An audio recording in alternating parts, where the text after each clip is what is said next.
This video we are going to start the application of Sharpe concept. The first one application of Sharpe concept is the determination of stability of metal complexes. In order to find the stability of metal complexes, let's suppose we have a metal A and ligand B. When these react, then metal ligand complex will be formed. According to Sharpe concept, when soft acid react with soft base, then it forms stable complex, and when hard acid react with hard base, it forms stable complex.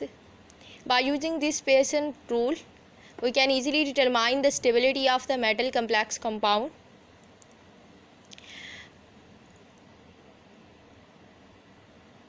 Suppose we have two complex of silver. First is the silver complex with iodine, and second one is the silver complex with fluoride. We have to determine the stability of these two type of complex. In complex की stability को determine करने के लिए आप Pearson principle use करोगे. According to this principle, when soft acid react with soft base, it forms stable complex, and hard acid react with hard base, then it form stable complex. Now we have to determine that either silver iodide complex will be stable or silver fluoride complex will be stable. If we see the formation of silver iodide complex, it is clear that when silver metal ion react with halide ion, two halide ion, that is iodide ion, then it form silver iodide complex.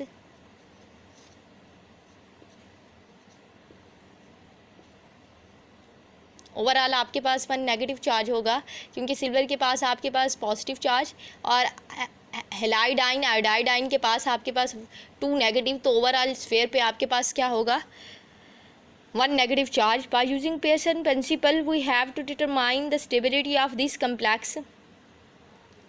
As we know that silver ion is soft acid and iodide ion is soft base.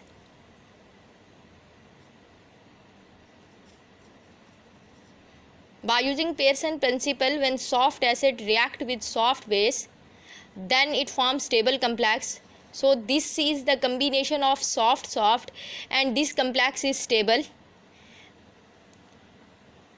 If we see the formation of fluoride ion, silver fluoride complex, in this case when silver ion react with two fluoride ion, then it forms silver fluoride complex. As we know that silver is a soft acid, but fluoride ion is, this fluoride ion is hard base.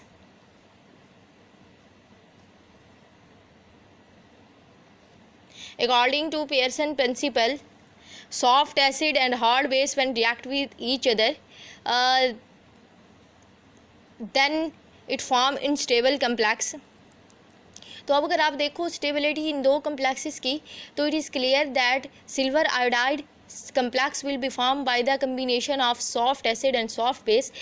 On the other hand, silver fluoride complex will be formed by the combination of soft acid and hard base.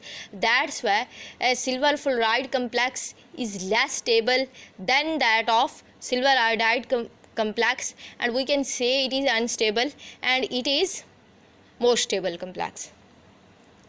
ये तो आपने example उस वक्त दी थी, उस case में दी थी जब आपके पास लीगेंड भी सेम था और आपके पास मेटल सेम थी और लीगेंड भी सेम टाइप के थे, मीन के ओनली एंड ओनली हैलाइड था. There will be only one type of ligand are attached toward the central metal atom.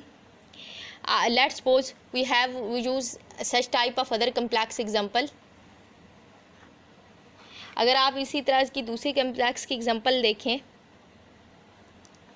तो इट इज़ क्लियर दैट कि आप लेट्स सपोज आपके पास cobalt 3+ ion when react with 6 fluoride ion,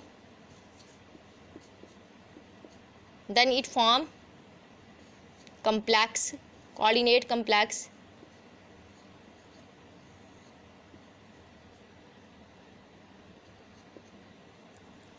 अगर आप cobalt ion की nature देखें तो ये आपके पास हॉल्ड एसिड है,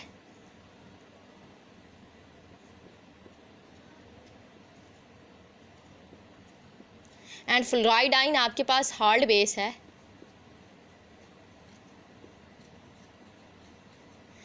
The formation of cobalt fluoride complex will be stable because hald acid when react with hald base then it lead to stable complex according to Pearson principle। अगर आप इसी फ्लोराइड आयन को replace कर दो iodide ion से तो ये आपके पास सॉफ्ट बेस है, तो इस केस में आपके पास स्टेबल कम्प्लेक्स नहीं ऑब्टेन होगा। क्यों? क्योंकि आपके पास iodide ion is soft base and cobalt ion is hard acid, so it is unstable। अगर आप कंपैरिजन करो कोबाल्ट फ्लोराइड का और सिल्वर आयोडाइड का, अगर हम इन दोनों की स्टेबिलिटी को कंपैरिजन करें, if we have to determine the stability of complex by comparison with other stable complex, आपके पास दो स्टेबल कम्प्लेक्स हों और आपको ये बोला जाए कि आप इसकी स्टेबिलिटी को क्या करें, कंपैरिजन करें और ये बताएं कि which one is the most stable. Let's suppose we have two first complex of silver with iodide ion, कि एक कम्प्लेक्स आपके पास सिल्वर का आयोडाइड आयन के साथ है, सिल्वर के ऊपर +1 चार्ज है, एक आयोडाइड के ऊपर 2 नेगेटिव, तो से 2 नेगेटिव में से 1 प्लस को क्या करें, सब्सट्रैक्ट करें तो आपके पास 1 नेगेटिव आंसर आएगा।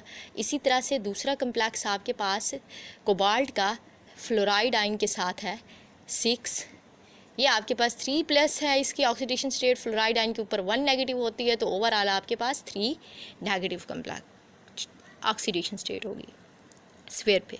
अब हम अगर देखिए इनकी इंडिविजुअली स्टेबिलिटी, तो ये भी पेयरसन रूल को फॉलो करता है और शैप कंसेप्ट के अकॉर्डिंग ये भी स्टेबल है, और ये भी पेयरसन रूल को फॉलो करता है एंड शैप कंसेप्ट के अकॉर्डिंग ये भी स्टेबल है।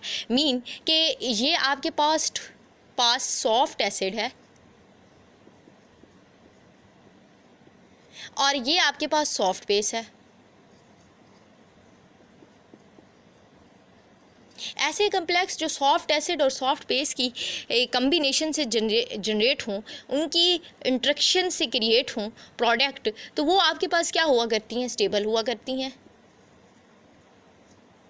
According to Pearson principal. अगर आप इसकी नेचर देखो तो ये आपके पास हॉल्ड एसिड है और इसकी नेचर देखो फ्लोराइड आयन की, ये आपके पास हॉल्ड बेस है। It is also stable complex according to Pearson principle. Now confusion will be arise कि अगर इस तरह की दो सिचुएशन आ जाएं कि ये भी सॉफ्ट के रूल को फॉलो करते हुए स्टेबल कम्प्लेक्स हो और ये भी सॉफ्ट हार्ड के रूल को फॉलो करते हुए, ये सॉफ्ट के रूल को फॉलो करते हुए ये भी स्टेबल कम्प्लेक्स हो, तो आप कैसे डिटरमाइन करोगे कि आपके पास ये ज़्यादा स्टेबल है, विच one is the most stable complex. In keep in mind, अगर आपके पास सॉफ्ट कम्बिनेशन के कम्प्लेक्स मौजूद हों तो वो हार्ड कम्बिनेशन के कम्प्लेक्स भी मौजूद हों, तो हार्ड के कम्बिनेशन के कम्प्लेक्स मोर स्टेबल हुआ करते हैं as compare to soft base complex.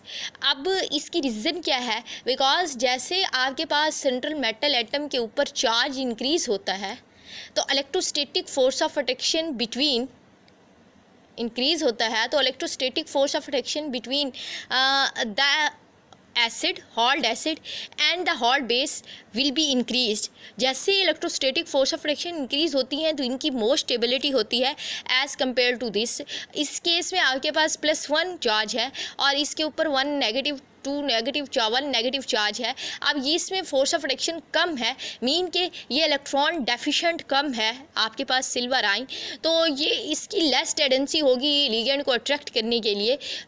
Although it is stable, it has tendency to attract ligand, but as compared to this, it has less tendency to attract the soft base that is ligand, but in this case जैसे आपके पास charge increase होगा, जैसे आपके पास आप में से किसी के पास डेफिशिएंसी हो, तो वो आपको क्या करेगा कि वो चीज़ ज़्यादा लेना पसंद करेगा जिसकी उसको डेफिशिएंसी होगी। तो सिमिलरली जब इसके पास इलेक्ट्रॉनिक डेंसिटी कम है, इसके पास इलेक्ट्रॉनिक क्लाउड कम होने की वजह से ये इससे इलेक्ट्रॉनिक क्लाउड इजीली अपनी तरफ अट्रैक्ट करेगा, और जैसे अट्रैक्ट करेगा तो इसमें जो आयनिक इंटरेक्शन है between this positive and this negative ion will be strong develop होंगी.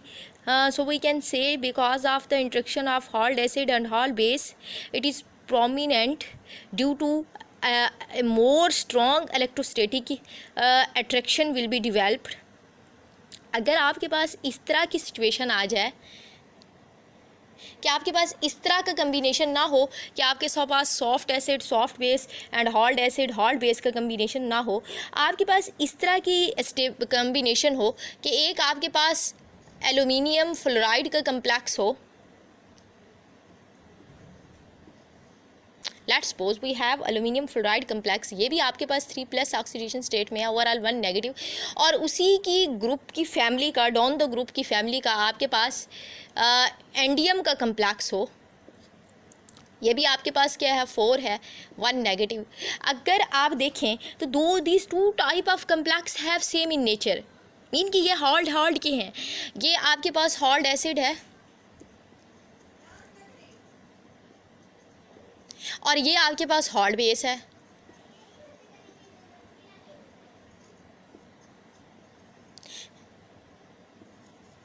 Similarly it is hard acid and it is hard base. How we comparison these two type of complex will be stable, इनमें से कौन सा ज़्यादा complex stable है. आप ये तो नहीं कह सकते it is almost equal stable, equal तो इनकी स्टेबिलिटी कभी भी नहीं हो सकती. अगर आप लिगेंड को देखो, आप इसके अटैच एटम को देखो तो वो भी आपके पास 4 हैं और इधर भी आपके पास 4 हैं. सेम सिचुएशन है. इस केस में आप देखें तो इसके ऊपर भी आपके पास 3+ चार्ज है, इसके ऊपर भी आप 3+ चार्ज है. यू कैन नेवर से कि by increasing the charge the electrostatic force of attraction will be increased because it is having almost same type of attraction. अगर आप इसका फार्मूला देखते हो तो आपको ऐसे डिवेल्प हो रहा है कि इसकी electrostatic force of attraction same nature की है. But the important point to be noted that the stability of the complex involving Hald base and Hald acid increase at the positive charge ion increase. सबसे पहले तो ये है कि इनकी Hald acid और Hald base की stability उस वक्त increase होगी जब उनकी मेटल के ऊपर उनके Hald acid के ऊपर पॉजिटिव चार्ज इंक्रीज हो. और सेकंड फैक्टर आपके पास ये है कि the second important factor is that the stability of the complexes of Hald acid versus Hald base will be increased when the radius of the Hald acid will be decreased. Mean के cationic radius अगर आपका decrease हो then आपके पास क्या होगी कि इसकी स्टेबिलिटी इंक्रीज हो जाएगी. If we see the cationic radius of aluminium and indium तो वी कैन से 100% confirm that the catanic radius of aluminium is 53.5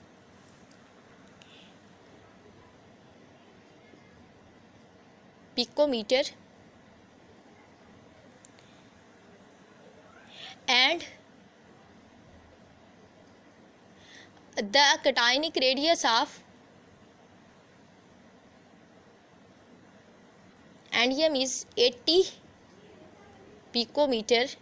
अगर आप देखो तो आपके पास सिचुएशन किस तरह से होगी कि जब आपके पास कैटायनिक रेडियस डिक्रीज होगा तो आपकी जो ओवरलैपिंग होगी between the this atom and this atom, इन दोनों की ओवरलैपिंग क्या हो जाएगी, इंक्रीज़ हो जाएगी. इसको हम फिगर की फॉर्म में इस तरह से शो करते हैं कि हमने बोला ये कि जैसे कैटायनिक रेडियस डिक्रीज़ होता है तो स्टेबिलिटी इंक्रीज़ होती है.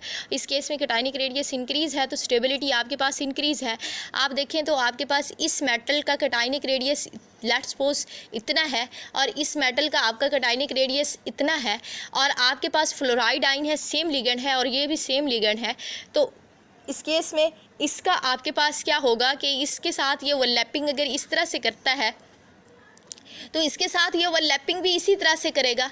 अब जब एक मेटल का कैटायनिक रेडियस इंक्रीज हो तो उसकी लिगेंड से ओवरलैपिंग क्या हो जाती है, डिक्रीज हो जाती है। अगर आप इसको शेडेड लाइन से इस ओवरलैपिंग एरिया को रिप्रेजेंट करो, दिस इज़ ओवरलैपिंग एरिया ओ, जिसको आप ओ से रिप्रेजेंट कर रहे हो, और इसको भी आप शेडेड लाइन से रिप्रेजेंट करो ओ, तो it is clear cut information कि ये आपके पास O1 है और ये आपके पास OB है।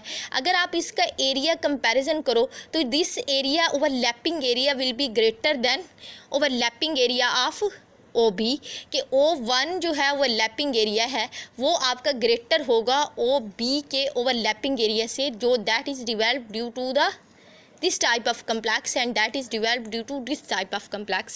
अगर ओवरलैपिंग एरिया जैसे आपका ग्रेटर होता जाएगा तो आपका बॉन्ड जो होगा केमिकल बॉन्डिंग के अकॉर्डिंग वो स्ट्रांग होगा। सो बॉन्ड विल बी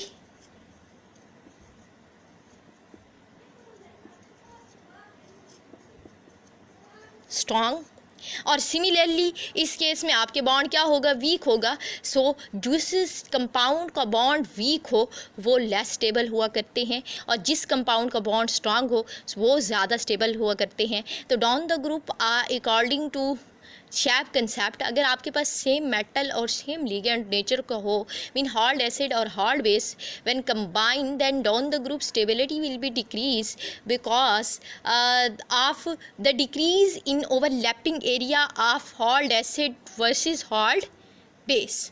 तो केमिकल बॉन्ड आपका वीक जनरेट होगा। So we can say aluminium, we can conclude aluminium fluoride ion, ये जो आपके पास एल्यूमिनियम टेट्राफ्लोरो कम्प्लेक्स है, ये आपका मोर स्टेबल है as compare to indium. If we have the complex that have two different type of ligand, let's suppose we have a metal, we represent the metal of central metal atom by M, and one type of ligand L and the second type of ligand L prime। अगर आपका इस तरह का कोई भी complex हो और आप उसकी स्टेबिलिटी को डिटरमाइन करना चाहते हो, एंड यू कैन डिटरमाइन के either which one will be the stable. आपके पास दो कम्प्लेक्स इस तरह के हों जिनमें आपके पास दो टाइप के लिगेंड मौजूद हों, मीन कि आप ये लिगेंड आपका सॉफ्ट भी हो सकता है और सॉफ्ट बेस भी हो सकता है, सॉफ्ट एसिड भी हो, सॉफ्ट बेस और हार्ड बेस भी हो सकता है। ये मेटल आपकी सॉफ्ट एसिड भी हो सकती है, हार्ड एसिड भी हो सकती है। अगर इस तरह की कम्बिनेशन हो तो आप किस तरह से डिटरमाइन करोगे? Combination of these two type of ligand will decide the stability of the complex। Mean कि इन लिगेंड की कम्बिनेशन पैटर्न जो है वो स्टेबिलिटी को कम्प्लेक्स को डिटरमाइन करेगा। मेटल का इस केस में कोई भी इंटरफेरेंस नहीं होगा, मेटल आइदर सॉफ्ट हो या हार्ड हो, लेकिन उस केस में मेटल इंटरफेयर करेगी जब आपके पास मेटल एक तरफ से सॉफ्ट हो और एक तरफ से हार्ड हो। तो तब आपके पास क्या होगी कि hard will be prefer, hard की प्रेफरेंस होगी और सॉफ्ट आपका लेफ्ट स्टेबल होगा। Now let's suppose we can first take कि if metal is same in nature, कि मेटल आपके पास हार्ड ही है दोनों केस में, या आपके पास सॉफ्ट है, जो भी आप बोलें, सॉफ्ट हो या आपके पास हार्ड हो, इन टू सिचुएशन में एक आपके पास ये वाला कम्प्लेक्स है और सेकंड आपके पास ये वाला कम्प्लेक्स है M prime, L prime, L double prime। L double prime will be represented by differentiation of these two type of complex। ये आपके पास, ये भी आपके पास मेटल जो है इसकी नेचर भी इसी तरह से है कि सेम नेचर है। अगर ये हार्ड है तो ये भी हार्ड है, अगर ये सॉफ्ट है तो ये भी सॉफ्ट है। आपका ये लिगेंड और ये लिगेंड, इन दोनों की नेचर इस तरह से है, अगर एक कम्प्लेक्स में आपका ये सॉफ्ट है और एक कम्प्लेक्स में आपके पास ये सॉफ्ट और हार्ड है, इनका कम्बिनेशन, या मीन कि इनका कम्बिनेशन, चलें फर्स्ट केस कर लेते हैं, ये सॉफ्ट है और ये आपके पास हार्ड है, and we have to find the stability of the complex, कि हमें स्टेबिलिटी ऑफ द कम्प्लेक्स बनानी है, डिटरमाइन करनी है। तो we can determine the stability of complex in such a way कि the soft combination of the ligand form stable complex।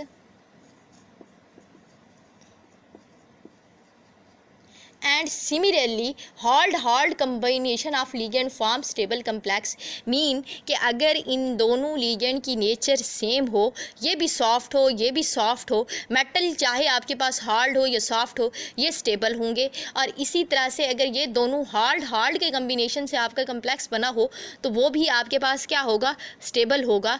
लेकिन अगर सिचुएशन इस तरह से हो जाए, ये सॉफ्ट और एक हार्ड हो, तो तब ये लेस स्टेबल होगा और ये मोर स्टेबल होगा। अगर इस तरह की कम्बिनेशन हो जाए कि ये जैसे आप ये वाला कम्बिनेशन है, तो इस केस में आप फिर हार्ड को प्रेफर करोगे, मेटल भी हार्ड, लिगेंड भी हार्ड, ये भी हार्ड, तो hard will be more stable as compare to this, but it is also stable. Individually ये भी स्टेबल है और ये भी स्टेबल है। Now we take an example in order to explain this type of complexes. Let's suppose we have a complexes that is generated by metal complex that is generated by the reaction of metal ion with 5 cyanide ligand and 1 iodide ligand, and the complex that will be generated in this case is equal to COCN5 I। आपके metal के ऊपर 3+ charge है और इसके ऊपर आपका 1 negative 6 negative, overall complex पे आपके पास 3 नेगेटिव चार्ज होगा। अगर आप नेचर देखो इन लिगेंड की, तो हमने यही कहा था कि अगर मेटल में दो मेटल एक मेटल एटम के साथ ऐसे लिगेंड अटैच हो मेटल के नेचर, तो आपके पास हार्ड है, मेटल की नेचर हार्ड है, it is confirm, it is hard acid and it is soft base and it is also soft base, ये भी आपके पास सॉफ्ट बेस है।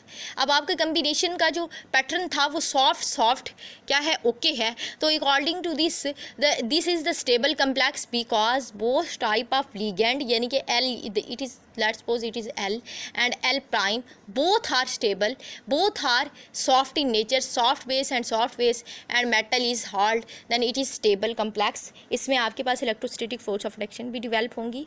अगर आपके पास इस तरह से कम्बिनेशन हो जाए कि आपके ये कोबाल्ट आयन ये सेम रहे, हार्ड एसिड रहे, इसकी जगह आप रिप्लेस कर दो अमोनिया के मॉलिक्यूल को, अमोनिया को लिगेंड के तौर पे यूज़ कर लो,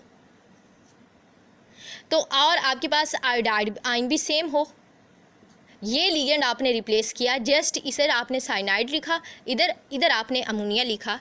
अगर आप इस तरह की कंडीशन को देखते हो तो आपके पास जो कम्प्लेक्स बनेगा that will B CO3+ NH3 5, it is neutral ligand, and I overall के ऊपर आपके पास चार्ज क्या होगा, 2 नेगेटिव और 2 पॉजिटिव। अगर आप देखो तो आपके पास अमोनिया की नेचर जो है वो आपके पास हार्ड बेस है और ये आपके पास सॉफ्ट बेस है। Then we can see that in this case आपके पास ये दो लिगेंड की नेचर क्या हो गई, डिफरेंट हो गई, so it is less stable complex, ये लेस स्टेबल होगा। और अगर इस कम्प्लेक्स और इस कम्प्लेक्स का आप कंपैरिजन करेंगे, आपके पास फर्स्ट 1 कम्प्लेक्स है और ये आपके पास सेकंड 1 कम्प्लेक्स है, तो you can easily say this complex has greater stability than this complex because it's violate rule and it is unstable and it is stable। अगर आप इस तरह से कर लो कि आप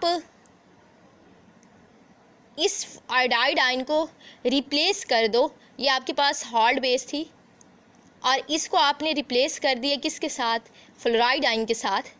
अगर आप इस तरह से रिप्लेस कर दें तो आपके पास होगा क्या कि इधर आपके पास फ्लोराइड आयन आ जाएगा, सेम आपकी सिचुएशन होगी। Now in this case this is hard base, ये प्रिंसिपल को तो वायलेट नहीं कर रहा because hard base and soft base अगर हम दो की कंपैरिजन करें तो इस केस में हम यही कहेंगे कि हार्ड वाला आपके पास जो कम्प्लेक्स है it is more stable then that of this complex. इस कम्प्लेक्स से ये वाला ज़्यादा स्टेबल होगा, क्यों, क्योंकि ये हार्ड बेस की कम्बिनेशन से बना है। That will be preferred electrostatic force of reaction. इस केस में आपकी इलेक्ट्रोस्टैटिक फोर्स ऑफ रिएक्शन ज़्यादा होगी। ऑल दो ये आपकी मेटल भी सेम है, तो हार्ड का कम्बिनेशन ज़्यादा होगा। हार्ड बेस की ग्रेटर टेंडेंसी होती है कि वो मेटल को डोनेट करें, इलेक्ट्रॉन मेटल की तरफ अट्रैक्शन शो करें, और सॉफ्ट की जो होती है वो लेस टेंडेंसी होती है। तो सॉफ्ट जो है वो लीस्ट स्टेबल होंगे as compare to this complex, but it is also stable and it is also stable. Individually ये भी स्टेबल कम्प्लेक्स है, ये भी और ये भी, लेकिन अगर आप कंपैरिजन करो तो ये आपके पास ज़्यादा स्टेबल है और ये आपके पास कम स्टेबल है।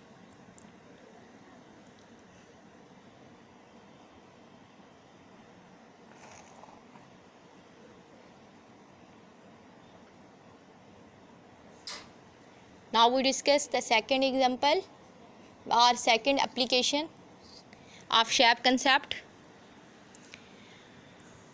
that is the prediction of feasibility of reaction.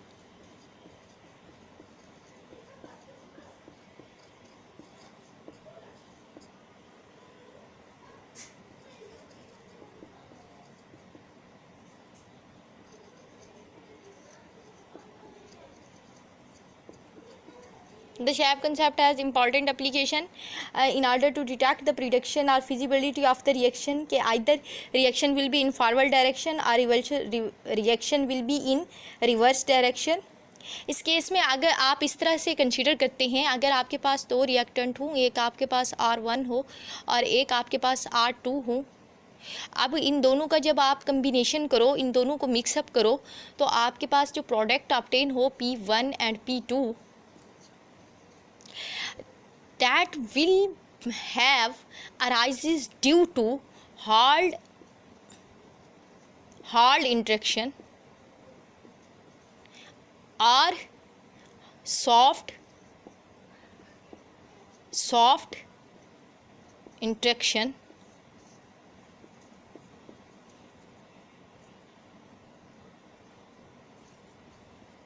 then it yields stable product.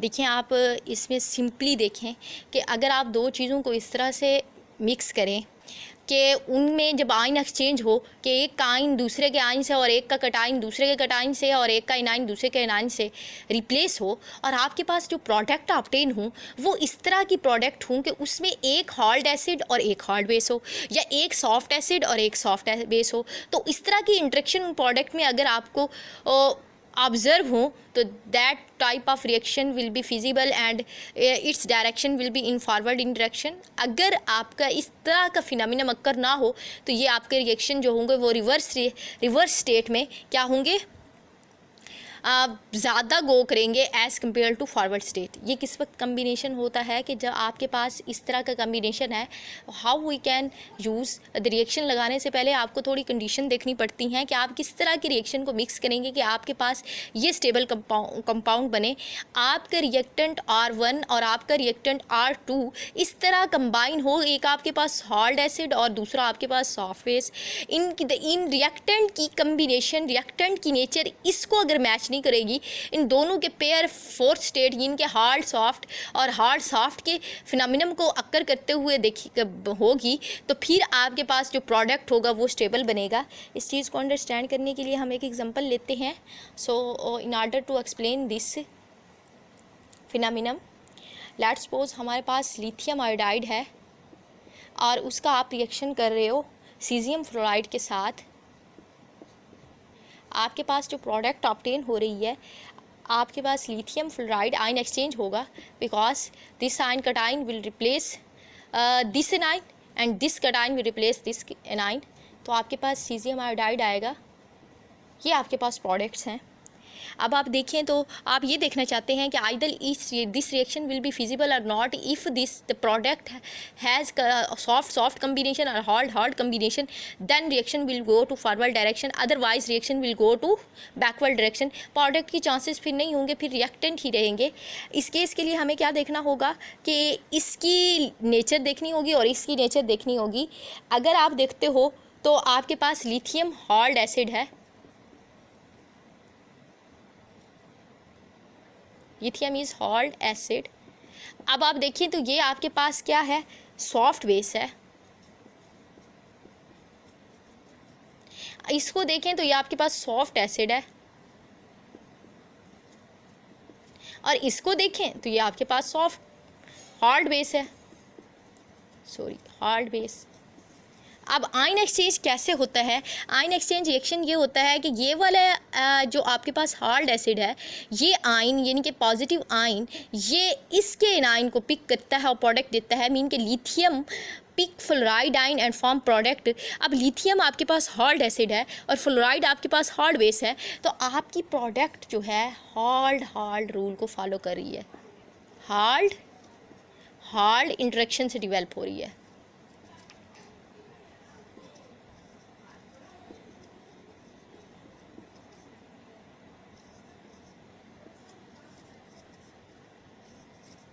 देखिए ये आपके पास हार्ड एसिड और ये आपके पास हार्ड बेस। एसिड को आप ए से रिप्रेजेंट कर दो, बेस को आप बी से रिप्रेजेंट कर दो, तो आपके पास प्रोडक्ट जो होगा उसमें हार्ड इंटरेक्शन डेवलप होंगी, that will be consider as stable.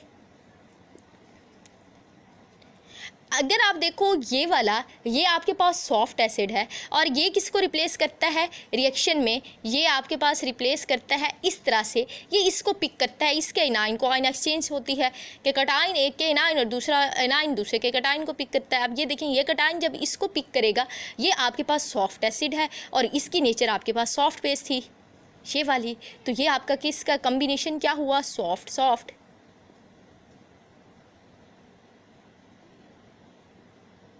तो इस कम्बिनेशन से ये भी किसकी तरफ आया, स्टेबल प्रोडक्ट की तरफ आया। अगर इन दोनों की स्टेबिलिटी देखें आप प्रोडक्ट में, तो it is more stable as compare to this, because it is hard arise due to hard combination, it is arise due to soft combination.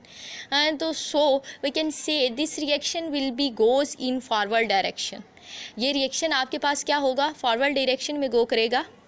अगर आप इसका रिवर्स इक्वेशन लिख लें इसी की, तो इसको आप प्रोडक्ट में लिख दो और इसको आप रिएक्टेंट में लिख दो, तो आप यही देखोगे कि that reaction, these reactant will never be, these are the reactant, if these are reactant and these are product, then we can say these product never be formed because these are arrived due to hard soft combination and soft hard combination, that's why ये reaction possible भी नहीं होगा। This is all about today lecture.